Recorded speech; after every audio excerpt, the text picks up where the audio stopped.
Welcome to this program in the Our Finger Lakes History Series. I am Seneca County historian Walter Gable. This program deals with advertising in past years for the Christmas shopping season and the concern about the commercialization of Christmas.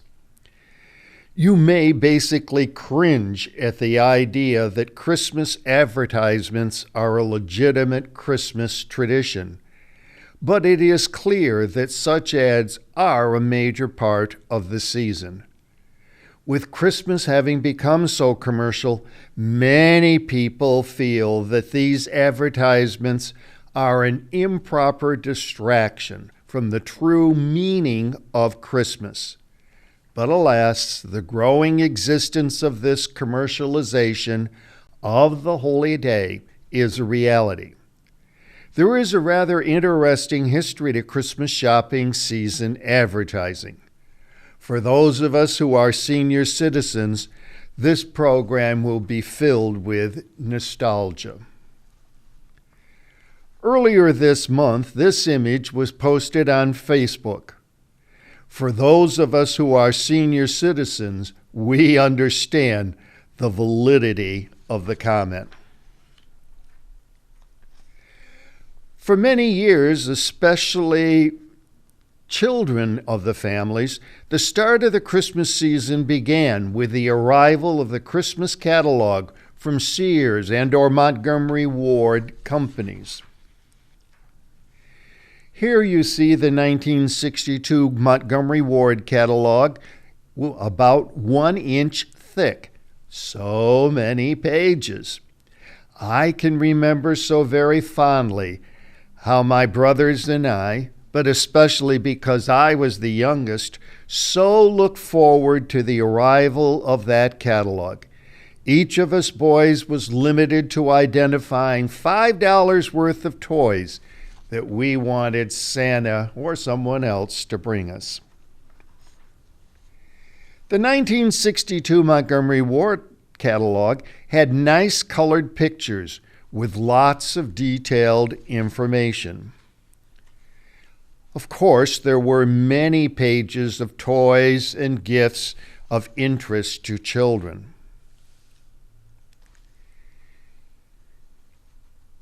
Here you see a reproduction of an 1895 Montgomery Ward catalog.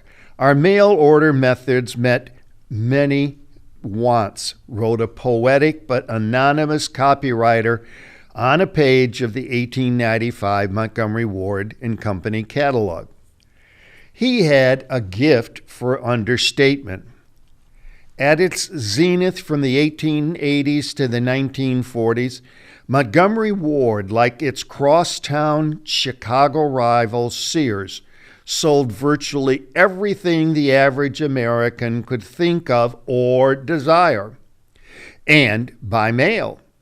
This was a revolution, and Ward's fired the first shot.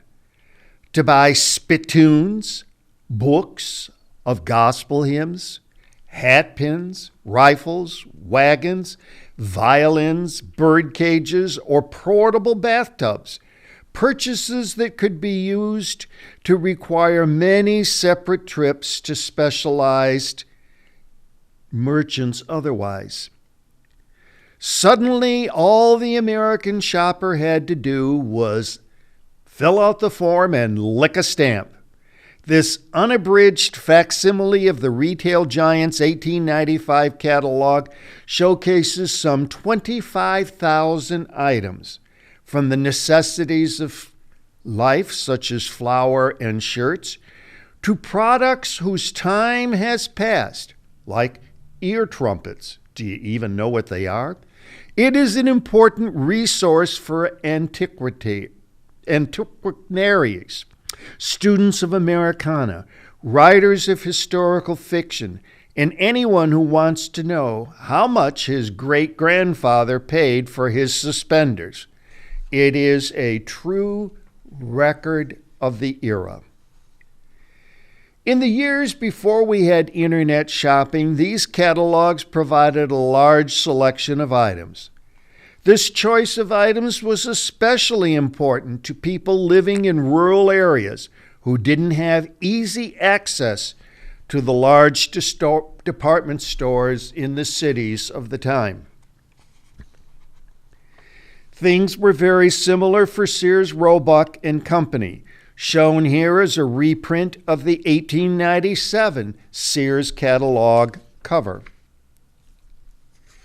Here is a page I have picked at random from my copy of the 1897 Sears catalog. You can see a large selection of stoves for the home. To get more focus to the Christmas shopping season, here we see the covers of some Montgomery Ward Christmas catalogs of the 1960s. Note how clearly, how explicitly two of these emphasize children as the focus. This should not be surprising. Here are two more Christmas catalogs. Both emphasize this appeal to children. Obviously, many pages in these Christmas catalogs are going to deal with toys of all kinds. Look at the various toys being advertised in this 1953 ad from the Butler Brothers Toy Town Christmas catalog. Now let's begin to look at some specific ads back many years. This is a December 19th, 1900 page from the Geneva Daily Times. Note how these ads are emphasizing the concept that there are just a few days left before Christmas. Of course, the ads then were always black and white. This is another page from that same newspaper issue of December 19th, 1900 of the Geneva Daily Times.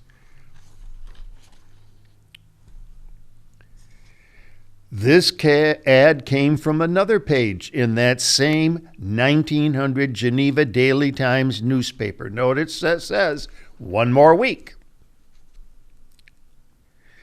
This is a circa 1930s ad for a Kodak camera. Note the beginnings of color ad.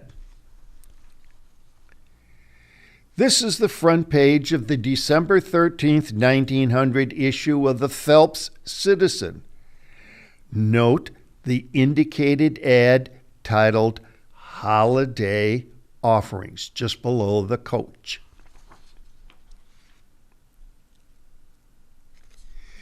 Here is a Christmas season ad during the Great Flu pandemic of 1918-19. We have been experiencing somewhat of a parallel in Christmas season 20 and 21.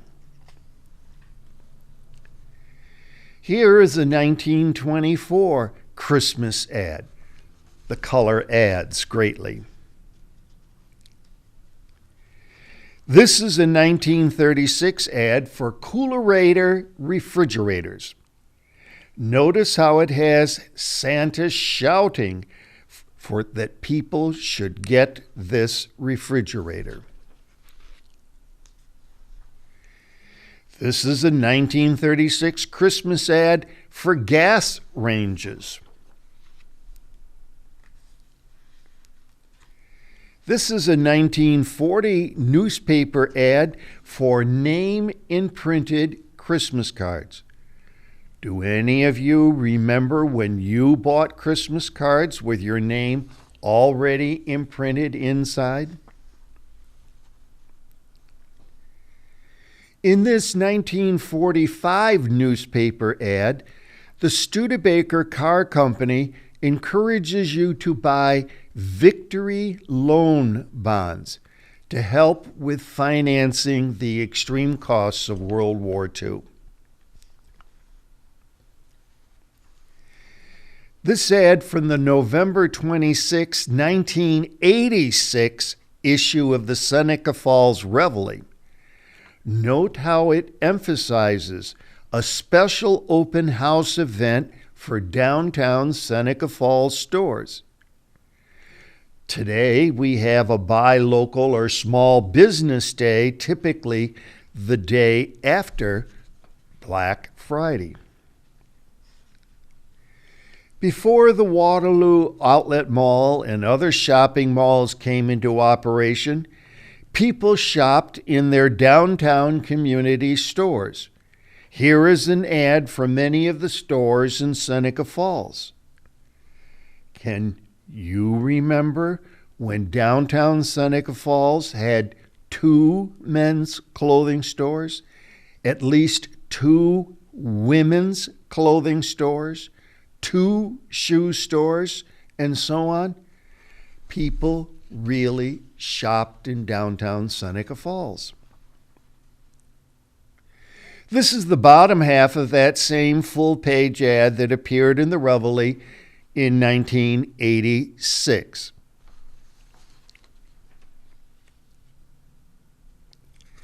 This ad comes from the day before Christmas 1986 issue of the Reveille.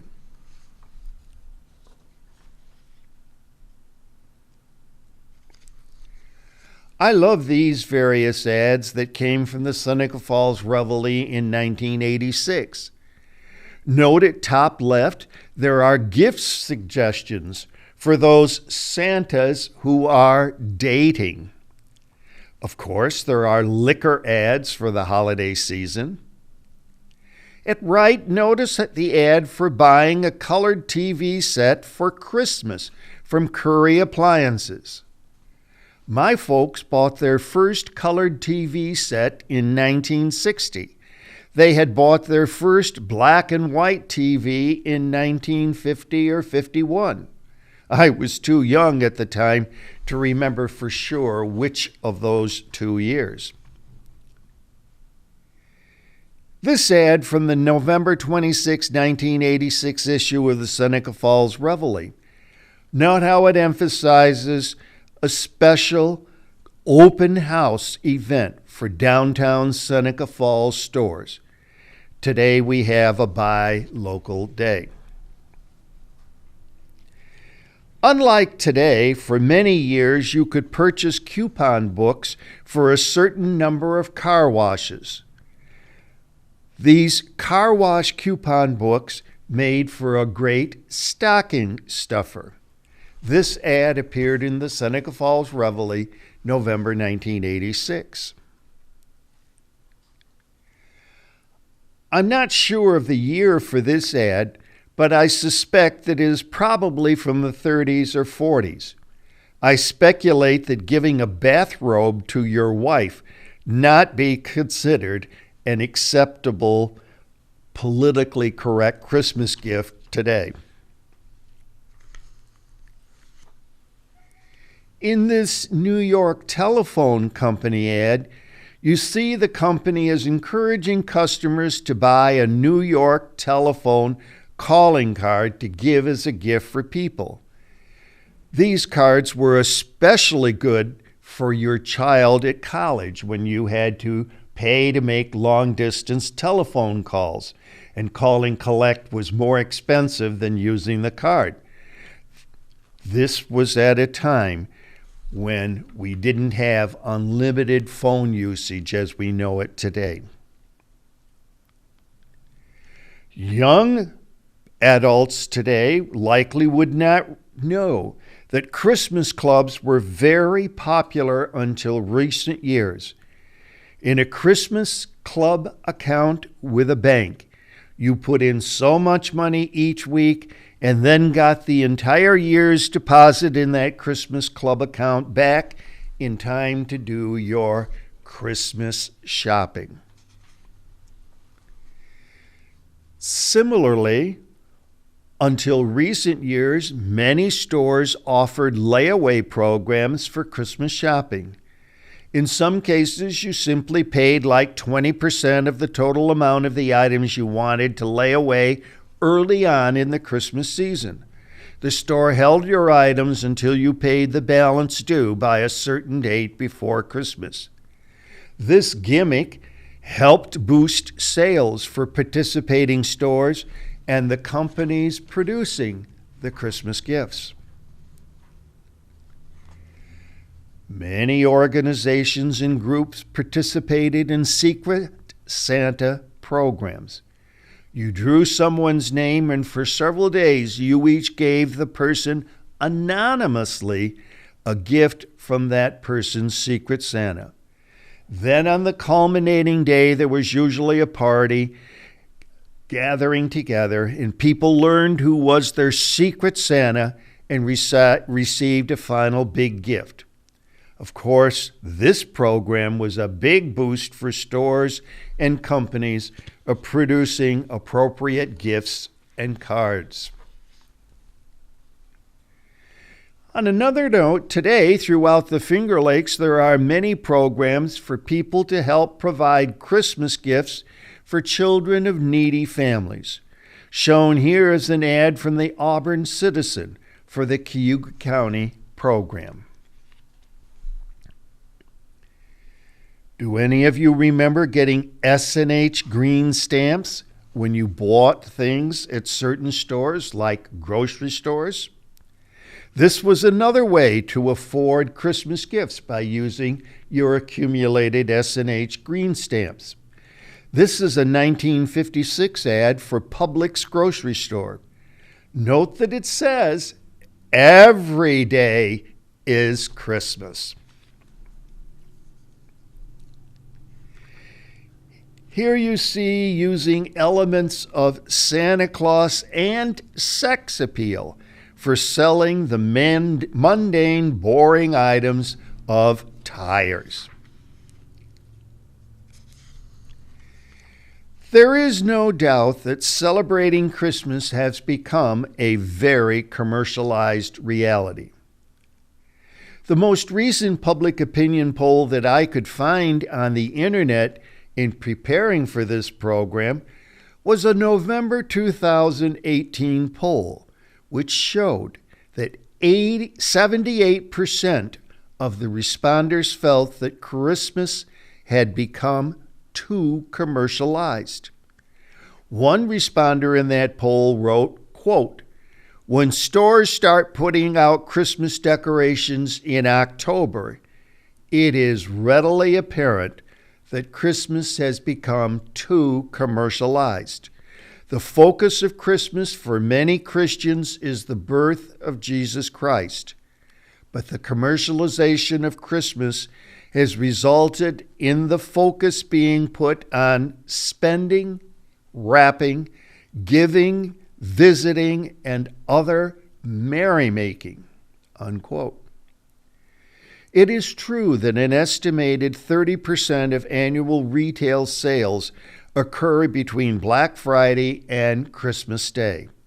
For many small businesses, their Christmas season sales are a make it or don't make it reality for their continued operation.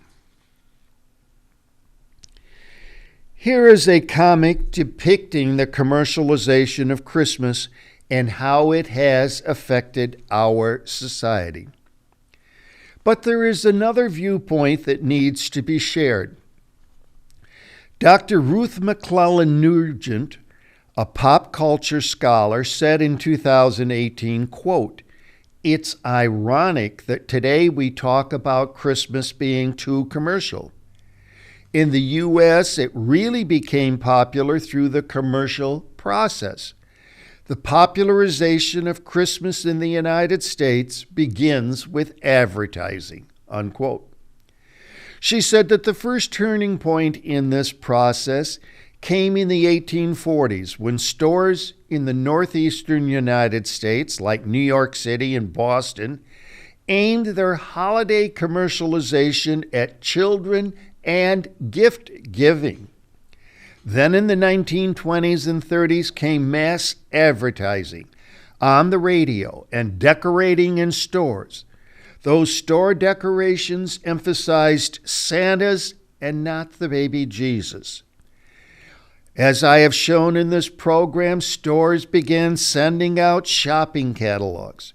Macy's New York City department store organized its first Thanksgiving Day parade in 1924 to launch the holiday shopping season. Dr. McClellan Nugent also pointed out that a secularization of Christmas came about. Santa was played up, and the birth of Jesus was played down. Gift-giving was played up strongly. This made the holiday shopping season appeal to all people, not just to Christians. The commercialization of Christmas is a reality. Nevertheless, we shouldn't forget what Christians consider to be the real meaning of Christmas. I hope that you have enjoyed this program in our Finger Lakes History series. How Christmas is celebrated here in the Finger Lakes, whether it has become too commercialized or not, is similar in many ways to how it is celebrated throughout the United States.